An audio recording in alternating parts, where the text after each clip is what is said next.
ముఖ్యమైనవి అడగాలి. మరి కౌన్సిల్ లోపట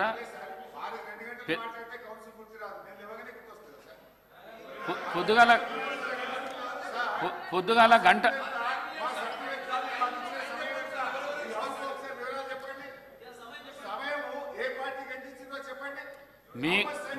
మీకు 57 నిమిషాలు రావాల్సి ఉంటే 1:47 మీకు ఇచ్చిన నేను. మీ సంగతి చెప్తున్నా, వాళ్ళ సంగతి చెప్తా, నేను ఇస్తా. మాట్లాడండి.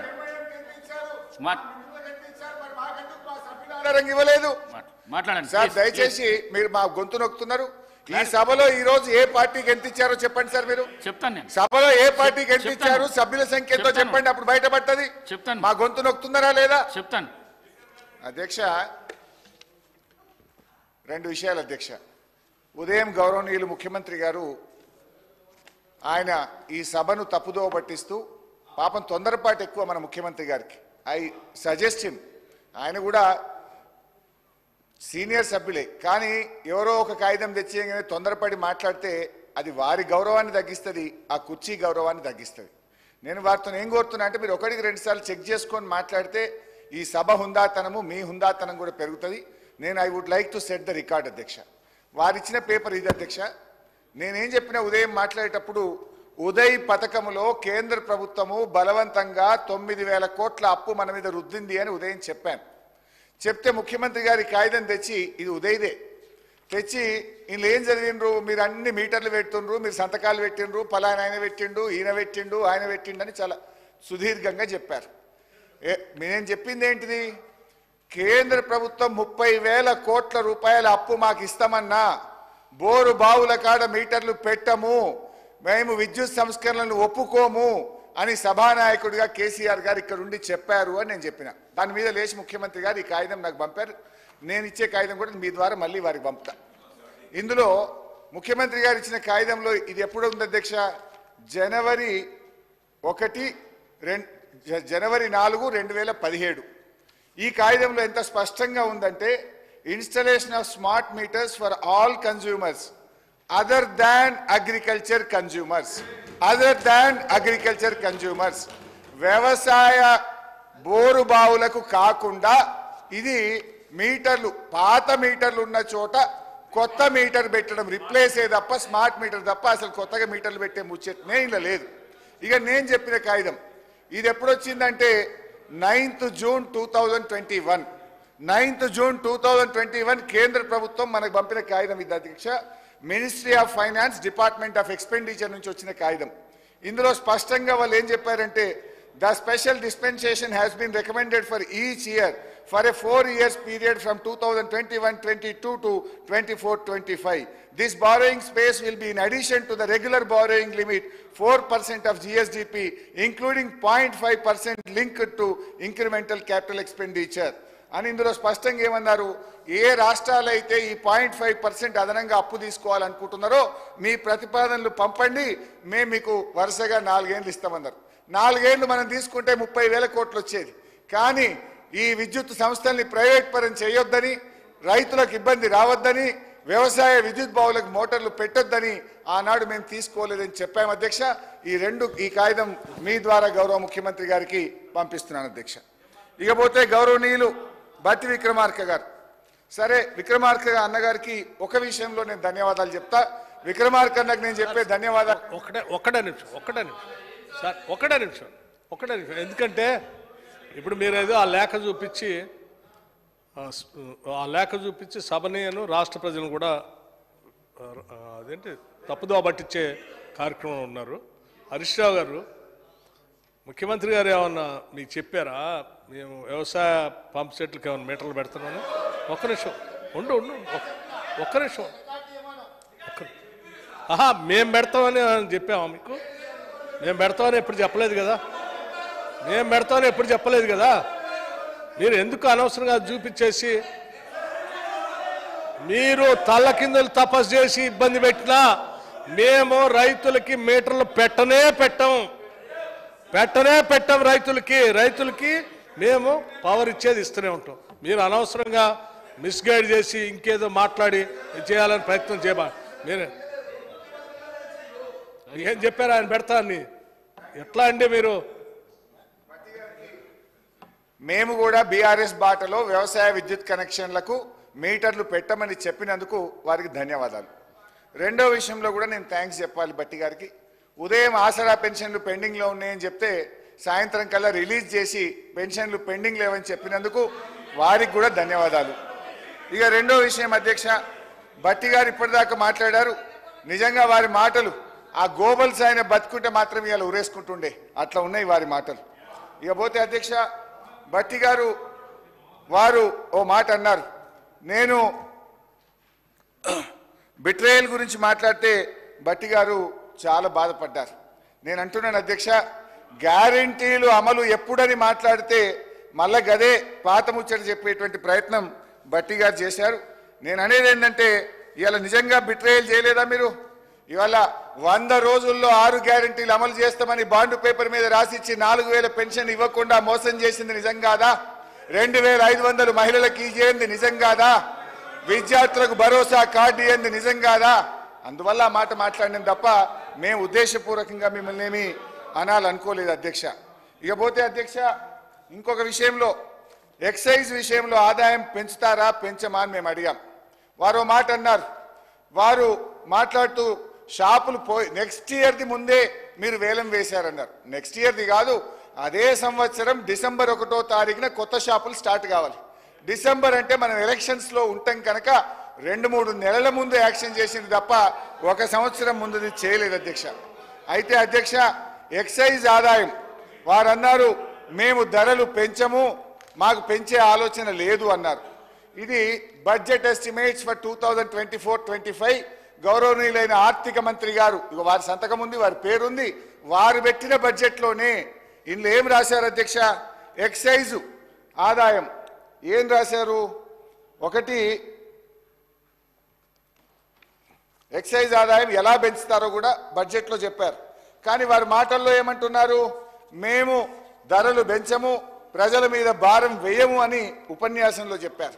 ఉపన్యాసంలో చెప్పింది నిజమా? బడ్జెట్ బుక్కుల్లో పెట్టింది నిజమా? బడ్జెట్ బుక్కుల్లో డ్యూటీ ఆన్ బీర్ మొన్న రివైజ్ ఎస్టిమేట్లో 2766 కోట్లు వస్తే ఈ బడ్జెట్లో వారు ప్రతిపాదించింది 3500 కోట్లు. అంటే డ్యూటీ ఆన్ బీర్ అంటే బీరు మీద పన్నులు పెంచుతాము, 2766 నుంచి 3500 కోట్లకు పెంచుతామన్నారు. అదేవిధంగా డ్యూటీ ఆన్ స్పిరిట్స్ అంటే లిక్కర్, విస్కీ, దీని మీద గత సంవత్సరం 11,031 కోట్లు వస్తే దాన్ని 15,500 కోట్లకు పెంచుతామని స్పష్టంగా భట్టి గారి బడ్జెట్ బుక్కులోనే ఉంది. అంటే ధరలు పెంచుతాం, పేదల రక్త మాంసాలు పీలుస్తామని బడ్జెట్ బుక్కులోనే చెప్తారు, మరి పెంచలేదు అనే మాట ఎట్లా చెప్తారని అడుగుతా ఉన్నా అధ్యక్ష. ఇకపోతే హైదరాబాద్ త్రాగునీరు మేమే చేసామన్నారు. నేను వారిలాగా దీర్ఘంగా చెప్పను కానీ మరి మీ హయాంలో జలమండలి ముందు ధర్నాలు ఎందుకున్నాయి? మీ హయాంలో మరి ఎందుకు అసెంబ్లీలో త్రాగునీటి కోసం వాగ్యుద్ధాలు ఉన్నాయి? ఈ రోజు సార్, నేను హరీష్ రావు గారిని కోరుతా ఉన్నాను. మీరు స్పష్టంగా చెప్పారు 1, 2 అడుగుతూనే పోతా ఉన్నారు సార్. వారు క్లారిఫికేషన్ ఇస్తా ఉన్నారు. ఒక సందర్భంలో క్లారిఫికేషన్ 1, 2 అడగమని మీరు సూచిస్తే వారు మొత్తం మరొకసారి మొదలు పెట్టారు. ఆవు కదా స్పీకర్ సార్, నేను ఎక్కువ డీటెయిల్స్కి పోను కానీ షార్ట్గానే చెప్పే ప్రయత్నం చేస్తున్నా. అయితే త్రాగునీటిలో నేను మంత్రి గారు అన్నారు అంతా మేమే చేశామన్నారు. మరి గత కాంగ్రెస్ ప్రభుత్వం ఉన్నప్పుడు హైదరాబాద్లో ఎందుకు నీళ్ల కొట్లాటలు ఉన్నాయి? బిందెలు పట్టుకొని రోడ్డు మీదకి ఎందుకు వచ్చారు?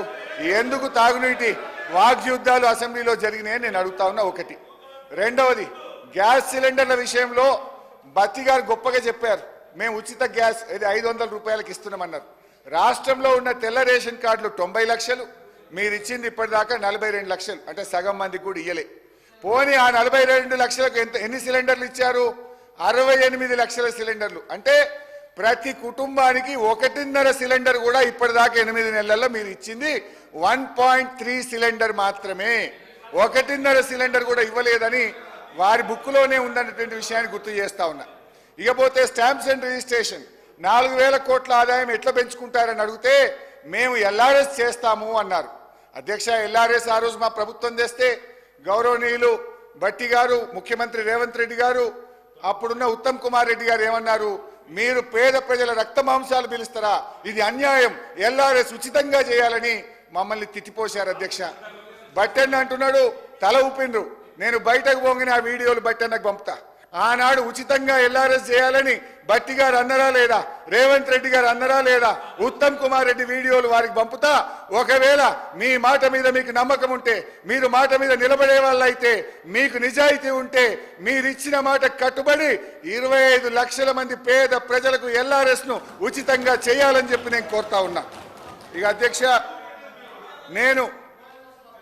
అధ్యక్ష కరెంటు విషయంలో బట్టన్న చాలా సుదీర్ఘంగా మాట్లాడారు. నేను రేపు మా విద్యుత్ శాఖ మంత్రి గారు పద్దులో వివరంగా ఆన్సర్ చెప్తారు. బట్ నాది సూటి ముచ్చట, ఇవాళ మీరు ఇంత కరెంటు చక్కగిస్తే ప్రజలు రైతులు రోడ్ల మీద వచ్చి ధర్నాలు ఎందుకు చేస్తున్నారు, పవర్ ఇంటరప్షన్స్ ఎందుకున్నాయి, ఇది ప్రజలు చూస్తా ఉన్నారు అధ్యక్ష. ఇకపోతే అధ్యక్ష సీతారామ విషయంలో మాత్రం తప్పకుండా మా బట్టి గారికి సన్మానం చేయాల్సిందే. 75 కోట్లు ఖర్చు పెట్టి 1,25,000 ఎకరాలకు నీళ్ళు ఇచ్చామన్నారు. అంటే మేము పంప్ హౌజులు కట్టండి, పవర్ హౌజులు కట్టండి, కెనాళ్ళు కట్టండి, మేము పైప్ లైన్లు వేయండి, ఇదంతా జరుగుతుంది అధ్యక్ష. ఇది పూర్తిగా సత్యదూరమైనటువంటి విషయం. ఇక నేను కొన్ని క్లారిఫికేషన్ సూటిగా అడాలనుకుంటున్నా. మరి బట్టి గారు కొంచెం రాసుకోవాలని నా రిక్వెస్ట్, సూటిగా సమాధానం చెప్పాలని రిక్వెస్ట్. ఒకటి అధ్యక్ష, సరే ఆసరా పెన్షన్ అయితే ఇచ్చిండ్రు, సంతోషం. ఇవాళ కేంద్ర ప్రభుత్వం నుంచి 800 కోట్లు ఉపాధి హామీ డబ్బులు వచ్చినాయి. దానికి మ్యాచింగ్ గ్రాంట్ 350 కలిపి ఆ 1150 కోట్లు వెంటనే ఉపాధి హామీ బిల్లులు చెల్లించాలని, మెటీరియల్ కాంపోనెంట్ డబ్బులు ఎప్పట్లోగా విడుదల చేస్తారో చెప్పాలి, నంబర్ 1. నంబర్ 2, ఫైనాన్స్ కమిషన్ నుంచి ఢిల్లీ నుంచి 500 కోట్లు వచ్చినాయి, 3 నెలలు దాటింది, అవి ఎప్పట్లోగా గ్రామ పంచాయతీలకు విడుదల చేస్తారు. గ్రామ పంచాయతీలో బుగ్గలు వేయడానికి, ట్రాక్టర్ల డీజిల్ వేయడానికి, బ్లీచింగ్ పౌడర్ కు డబ్బులు లేని పరిస్థితి ఉంది. మీరు రాష్ట్రం ఇవ్వకపోయినా ఆ ఢిల్లీ నుంచి వచ్చిన 500 కోట్లు ఎప్పట్లోకి ఇస్తారో చెప్పండి అధ్యక్ష. అదేవిధంగా ఇవాళ ఏసీడీపీ విషయంలో ముఖ్యమంత్రి గారితోని ఉప ముఖ్యమంత్రి గారితో అదొక విజ్ఞప్తి. గతంలో ఇక్కడ జానారెడ్డి గారు లేచి ఏసీడీపీ నిధులు అధికార పక్షంతో పాటు ప్రతిపక్షానికి కూడా సమానంగా ఇవ్వాలని అడగగానే ఆనాటి సభానాయకుడు, ఎందుకంటే ఆ రోజు జానారెడ్డి గారు ఏమన్నారు, ఎంపీ ఫండ్స్ ఏ పార్టీ అయినా అందరికీ 5 కోట్లు వస్తున్నాయి, ఎమ్మెల్యే ఫండ్స్ కూడా అట్లే ఇవ్వాలని జానారెడ్డి గారు కోరంగానే కేసీఆర్ గారు లేచి అప్పటిదప్పుడు ఒప్పుకొని అధికార పక్ష ఎమ్మెల్యేలతో సమానంగా ప్రతిపక్ష ఎమ్మెల్యేలకు ఇచ్చారు. మీది ప్రజాప్రభుత్వం అన్నారు, మీది ప్రజాపాలన అన్నారు, అందరికీ సమపాలన అన్నారు. దయచేసి ఏసీడీపీ నిధులు ముఖ్యమంత్రి గారు ఈ 5 కోట్ల రూపాయలు మరి అధికార పక్షంతో పాటు ప్రతిపక్ష ఎమ్మెల్యేలకు కూడా సమానంగా ఇవ్వాలని మీ ద్వారా గౌరవ ముఖ్యమంత్రి గారిని ఉప ముఖ్యమంత్రి గారిని కోరుతున్నాం. అదేవిధంగా 3500 ఇండ్లు ప్రతి అసెంబ్లీ కాన్స్టిట్యున్సీకి ఇస్తామన్నారు. ఆ ఇండ్లు కూడా దయచేసి మరి అధికార పక్షంతో పాటు ప్రతిపక్ష ఎమ్మెల్యేలకు కూడా అందించాలని మీ ద్వారా కోరుతా ఉన్నాం అధ్యక్ష. అదేవిధంగా గౌరవనీయులు బట్టి గారితో నాదొక విజ్ఞప్తి అధ్యక్ష. చాలా మంది పేదలు 5 లక్షలు 10 లక్షలు 20 లక్షల లోపు బిల్లులు ఉన్న వాళ్ళు చాలా మంది తిరిగి అలసిపోతా ఉన్నారు. గతంలో మా ప్రభుత్వం ఉండగా మార్చి నెలలో 1 కోటి రూపాయల లోపు ఉన్న బిల్లులన్నీ క్లియర్ చేసేవాళ్ళం. దయచేసి ఆ చిన్న వాళ్ళకు 1 కోటి రూపాయల లోపు బిల్లులు ఉన్నాయని కూడా గత ప్రభుత్వాల్లో చేసినట్టుగా క్లియర్ చేయాలని, అవి ఎప్పట్లోగా చేస్తారో కూడా చెప్పాలని కోరుతా ఉన్నా అధ్యక్ష. అదేవిధంగా కళ్యాణ లక్ష్మి దాదాపు 1.5 లక్షల మంది పెళ్లిళ్ళై చెక్కుల కోసం ఎదురు చూస్తా ఉన్నారు. దాన్ని గ్రీన్ ఛానల్లో పెట్టి కళ్యాణ లక్ష్మి చెక్కులన్నీ కూడా విడుదల చేయాలని కోరుతా ఉన్నాను. ఫీజు రియంబర్స్మెంట్ డబ్బులు నేను డీటెయిల్గా చర్చ వచ్చినప్పుడు మాట్లాడతా. 2014-15 మా ప్రభుత్వం అధికారంలోకి వచ్చినప్పుడు గత ప్రభుత్వం ఇడిచిపెట్టిన 2200 కోట్లు మొదటి సంవత్సరంలోనే ఫీజు రియంబర్స్మెంట్ ఇచ్చాం. It is a continuous process. దయచేసి ఫీజు రియంబర్స్మెంట్ ఎప్పట్లోగా చెల్లిస్తారో చెప్పాలని కోరుతా ఉన్నాను అధ్యక్ష. ఇకపోతే గౌరవనీయులు బట్టి గారితో ఈ ప్రభుత్వ పాఠశాలల్లో మిడ్ డే మీల్స్ వండినటువంటి వర్కర్స్ కు జీతాలు కానీ వంట వండిన సామాగ్రి కూడా పెండింగ్ ఉంది. దయచేసి దాన్ని కూడా తొందరగా రిలీజ్ చేయాలని చెప్పి నేను కోరుతా ఉన్నా. ఈ రోజు కూడా మోడల్ స్కూల్ టీచర్లకు 27వ తారీఖు వచ్చినా ఇంకా జీతాలు పడలేదు. మీరు 1వ తారీఖు జీతం అన్నారు. మోడల్ స్కూల్లో పనిచేసే టీచర్లకు ఇంకా 9-10 జిల్లాల్లో జీతాలు పడలేదు. అదేవిధంగా సర్పంచులు ఎంపీటీసీలకు దాదాపు 5 నెలల జీతం పెండింగ్ ఉన్నది. వాళ్ళ పదవీ కాలం ముగిసినా వాళ్ళకు ఇచ్చే హానరోరియం పెండింగ్ లో ఉంది. దయచేసి వాటిని విడుదల చేయండి. పాపం సర్పంచులు ఎంపీటీసీలు దిగిపోయారు, వాళ్ళ చిన్న చిన్న బిల్లులు పెండింగ్ ఉన్నాయి. దయచేసి వాటిని కూడా వెంటనే రిలీజ్ చేయాలని చెప్పి నేను కోరుతా ఉన్నాను. పద్దులు వచ్చినప్పుడు మాట్లాడు. స్ట్రైట్ గా అడుగుతున్నాయి కదా సార్, నేనేం డీవియేషన్ చేయట్లేదు కదా సార్. భాయ్ సాబ్ మీకు కూడా మంచిదేనే, మీ కాన్స్టిట్యున్సీలో పనులు ఇవాళ పింఛన్ పట్టదు కదా. నేను అడిగితే ఇవన్నీ పడితే మీకే లాభం కాదే, నన్ను ఎందుకు అడ్డుకుంటారే? మీరు ఎట్లా అడగలేరు, మమ్మల్ని అడగనియండి, మీకే లాభం మీ కాన్స్టిట్యున్సీల. ప్లీజ్ ప్లీజ్ అధ్యక్ష ప్లీజ్ ప్లీజ్ ప్లీజ్ సార్ అధ్యక్ష కన్క్లూడ్ చేయండి ప్లీజ్. బట్టి గారిని ఇంకొక విషయం కూడా నేను స్ట్రైట్ గా దయచేసి అడగాలనుకుంటున్నా. అప్పులు 35,000 కోట్లు మాత్రమే మేము చేశామని మీ బడ్జెట్ ప్రసంగంలో చెప్పారు. ఇది FRBM అప్పులు. బడ్జెట్ బయట మీ ప్రభుత్వం హడ్కో నుంచి తెచ్చిన 3,000 కోట్లు ఏం చేశారు? విద్యుత్ శాఖకి ఇచ్చిన గ్యారంటీ ఎంత? సివిల్ సప్లైస్ కి మీ ప్రభుత్వం వచ్చినాక గ్యారంటీ ఎంత? GHMC బ్యాంకుల దగ్గర తెచ్చిన అప్పు ఎంత? నిన్నగాక మొన్న NCDC నుంచి 5,000 కోట్ల అప్పు తెచ్చుకున్నారు. ఇవన్నీ ఎందుకు దాచిపెడుతున్నారు? FRBMది మాత్రమే చూపించి అవుట్ సైడ్ ద బడ్జెట్ వివిధ కార్పొరేషన్లకు గ్యారంటీల రూపంలో తెచ్చిన అప్పుల లెక్కలు ఎందుకు దాస్తున్నారు? వాటి వివరాలు కూడా మాకు చెప్పాలి. మొత్తం ఎంత తెచ్చారు? సివిల్ సప్లైస్ కార్పొరేషన్లో కానీ ఎలక్ట్రిసిటీకి ఎంత గ్యారంటీ ఇచ్చారు? హడ్కోకి ఎంత ఇచ్చారు? NCDC నుంచి ఎంత తెస్తున్నారు? ఇతర వివిధ కార్పొరేషన్లకు ఎంత గ్యారంటీలు ఇచ్చారు, ఎంత తెచ్చారో కూడా చెప్తే ప్రజలకు అర్థమవుతుంది, సభలో ఉండే సభ్యులకు కూడా అర్థమవుతుంది. ఇకపోతే రీపేమెంట్స్ కూడా మీరు తక్కువ చేసి చూపారు. మీ అంకెలను అడ్జస్ట్ చేయడానికి చెప్పారా? నిజంగా రీపేమెంట్స్ తగ్గుతున్నాయా? ఈ వచ్చే సంవత్సరం మనం కట్టాల్సిన ప్రిన్సిపల్ ఎంత, ఇంట్రెస్ట్ ఎంత, వాస్తవాలకు సరిపోకుండా మీ అంకెలు ఉన్నాయని గతంలో ఆర్థిక మంత్రిగా పనిచేసిన అనుభవంతో నేను చెప్తున్నా. వాస్తవానికి కట్టాల్సిన దాంట్లో సగం కూడా మీరు బడ్జెట్లో పెట్టలేదు. అంటే మీరు ఏం చేయబోతున్నారు? ఎలా మీరు ప్రిన్సిపల్ అండ్ ఇంట్రెస్ట్ పేమెంట్ చేయబోతున్నారు? ఎందుకు బడ్జెట్లో తక్కువ పెట్టారు? యాక్చువల్స్ ఎంత, పెట్టింది ఎంత, ఆ గ్యాప్ను ఎలా పూర్తి చేస్తారో కూడా ఈ సభకు చెప్పాలని చెప్పి, మేము అడిగిన వాటికి సూటిగా చెప్పాలని చెప్పి కోరుతూ సమయం ఇచ్చినందుకు ధన్యవాదాలు. పాయల్ శంకర్ గారు.